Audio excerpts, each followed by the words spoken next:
Chapter 13. The quadrangle surrounding the far common was never considered absolutely essential to the Devon school. The essence was elsewhere in the older, uglier, more comfortable halls enclosing the center common. There the school's history had unrolled, the fabled riot scenes and presidential visits and Civil War musterings, if not in these buildings, then in their predecessors on the same site.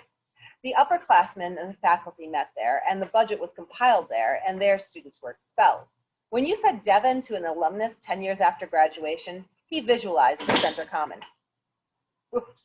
The far common was different, a gift of the rich lady benefactress. It was Georgian like the rest of the school, and it combined scholasticism with grace in the way which made Devon architecturally interesting.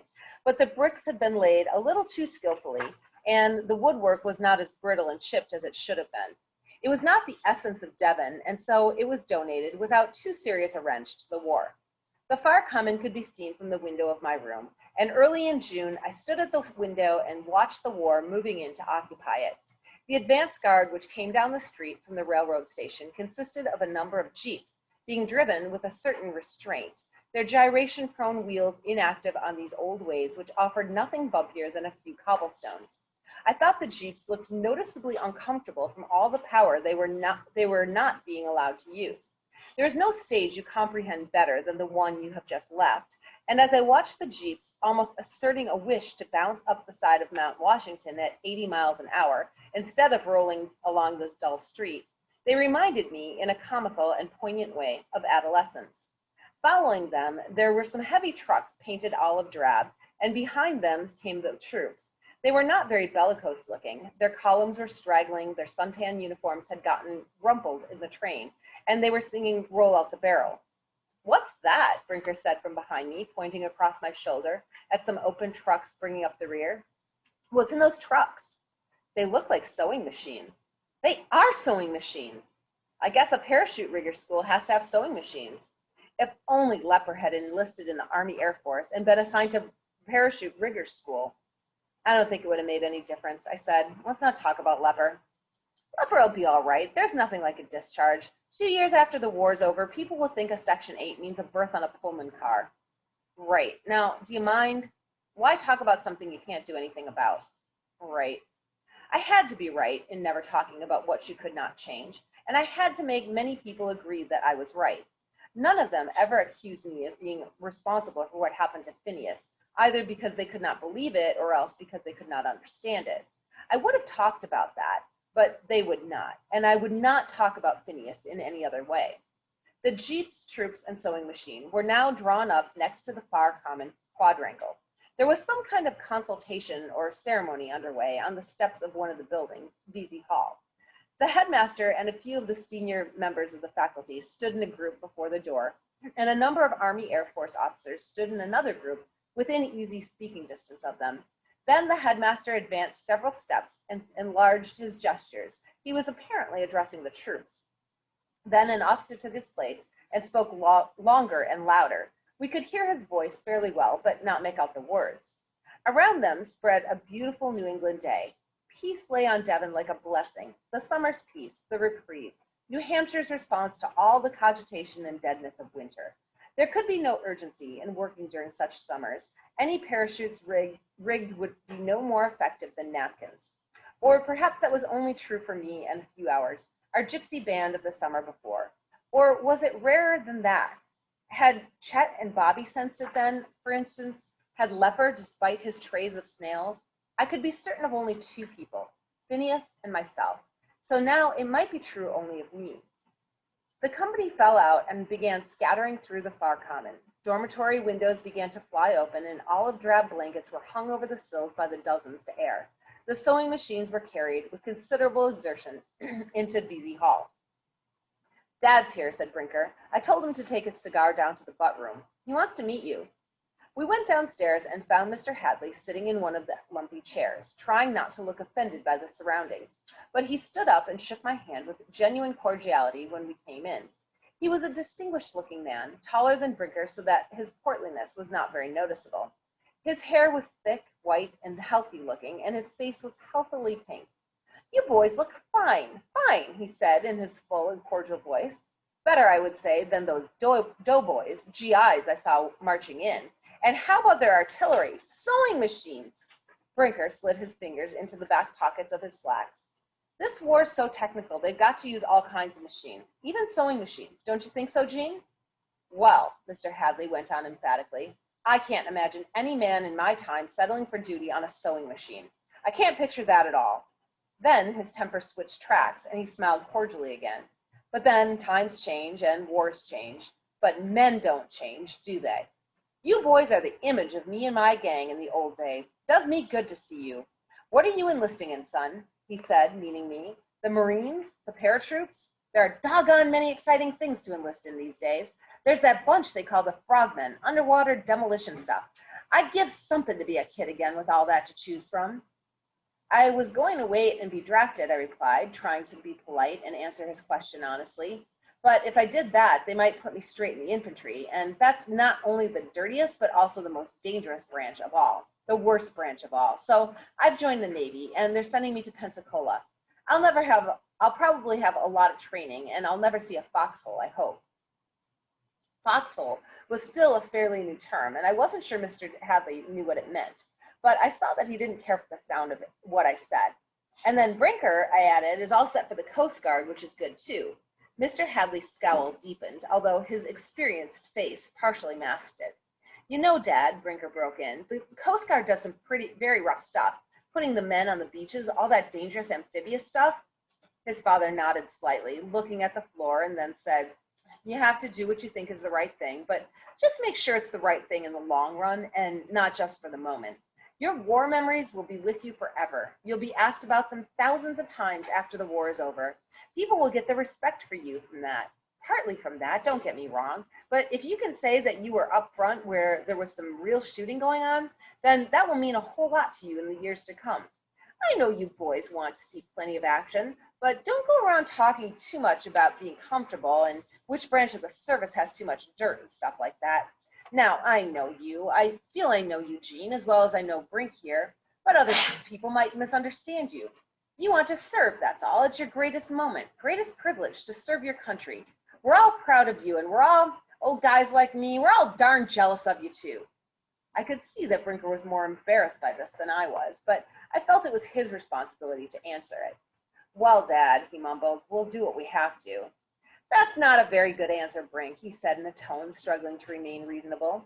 After all, that's all we can do.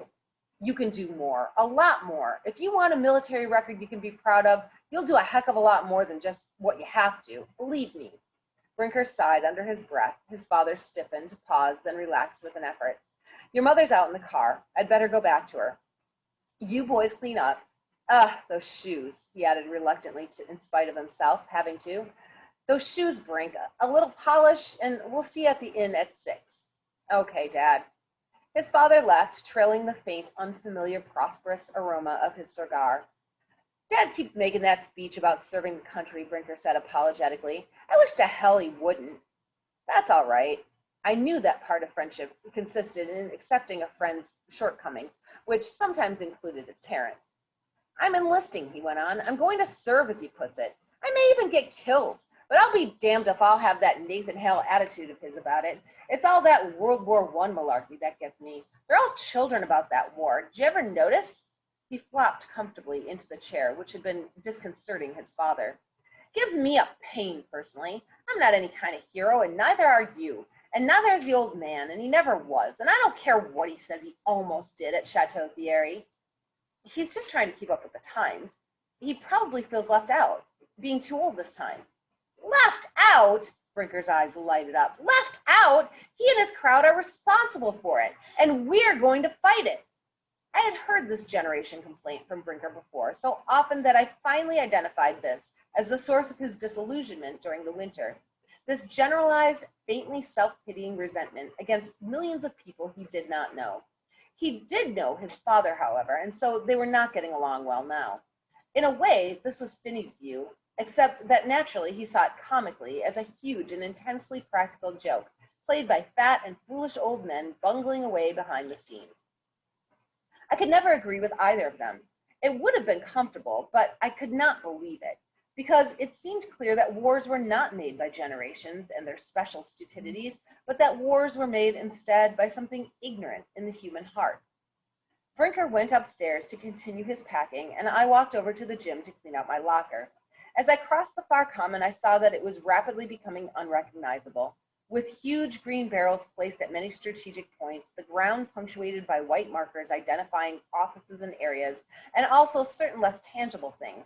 A kind of snap in the atmosphere, a professional optimism, a conscious maintenance of high morale. I myself had often been happy at Devon, but such times it seemed to me that afternoon were over now. Happiness had disappeared along with rubber, silk, and many other staples, to be replaced by the wartime synthetic high morale for the duration. At the gym, a platoon was undressing in the locker room. The best that could be said for them physically was that they looked wiry in their startling sets of underwear, which were the color of moss. I never talked about Phineas, and neither did anyone else. He was, however, present in every moment of every day since Dr. Stanhope had told me. Finney had a vitality which could not be quenched so suddenly, even by the marrow of his bone. That was why I couldn't say anything or listen to anything about him, because he endured so forcefully that what I had to say would have seemed crazy to anyone else.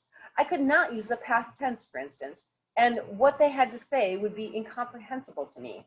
During the time I was with him, Phineas created an atmosphere in which I continued now to live, a way of sizing up the world with erratic and entirely personal reservations, letting its rock-like facts sift through and be accepted only a little at a time, only as much as he could assimilate without a sense of chaos and loss. No one else I have ever met could do this. All others at some point found something in themselves pitted violently against something in the world around them. With those of my year, this point often came when they grasped the fact of the war, when they began to feel that there was this overwhelmingly hostile thing in the world with them. Then the simplicity and unity of their characters broke, and they were not the same again. Phineas alone had escaped this. He possessed an extra vigor, a heightened confidence in himself, a serene capacity for affection which saved him. Nothing as he was growing up at home, nothing at Devon, nothing even about the war had broken his harmonious and natural unity. So at last I had. The parachute riggers sprinted out of the hallway toward the playing fields. From my locker, I collected my sneakers, jockstrap, and gym pants, and then turned away, leaving the door ajar for the first time, forlornly open and abandoned, the locker unlocked. This was more final than the moment when the headmaster handed me my diploma. My schooling was over now. I walked down the aisle past the rows of lockers, and instead of turning left toward the exit, leading back to my dormitory, I turned right and followed the Army Air Force out onto the playing fields of Devon. A high wooden platform had been erected there, and on it stood a barking instructor, giving the rows of men below him calisthenics by the numbers. This kind of regimentation would fasten itself on me in a few weeks. I no longer had any qualms about that, although I couldn't help being glad that it would not be at Devon, at anywhere like Devon, that I would have that. I had no qualms at all. In fact, I could feel now the gathering, glowing sense of sureness in the face of it. I was ready for the war, now that I no longer had any hatred to contribute to it. My fury was gone. I felt it gone, dried up at the source, withered and lifeless. Phineas had absorbed it and taken it with him, and I was rid of it forever. The PT instructor's voice, like a frog's, croaked amplified 100 times, blared out the Army's numerals, ha, hoo, he, hor, behind me as I started back toward the dormitory, and my feet, of course, could not help but begin to fall involuntarily into step with that hoarse, compelling voice, which carried to me like an air raid siren against the fields and commons. They fell into step then, as they fell into step a few weeks later, under the influence of an even louder voice and a stronger sun. Down there, I fell into step as well as my nature, Phineas filled, would allow. I never killed anybody, and I never developed an intense level of hatred for the enemy, because my war ended before I ever put on a uniform. I was on active duty all my time at school. I killed my enemy there. Only Phineas never was afraid. Only Phineas never hated anyone. Other people experienced this fearful shock somewhere, this sighting of the enemy, and so began an obsessive labor of defense, began to parry the menace they saw facing them by developing a particular frame of mind. You see, their behavior toward everything and everyone proclaimed, I am a humble ant. I am nothing. I am not worthy of this menace. Or else, like Mr. Ludsberry, how dare this threaten me? I am much too good for this sort of handling. I shall rise above this. Or else, like Quackenbush, strike out at it always and everywhere. Or else, like Brinker, develop a careless general resentment against it. Or else, like Leper, emerge from a protective cloud of vagueness, only to meet it, the horror, face to face, just as he had always feared, and so give up the struggle absolutely. All of them, all except Phineas, constructed at infinite cost to themselves these Maginot Lines against this enemy they thought they saw across the frontier, this enemy who never attacked that way, if he ever attacked at all, if he was indeed the enemy.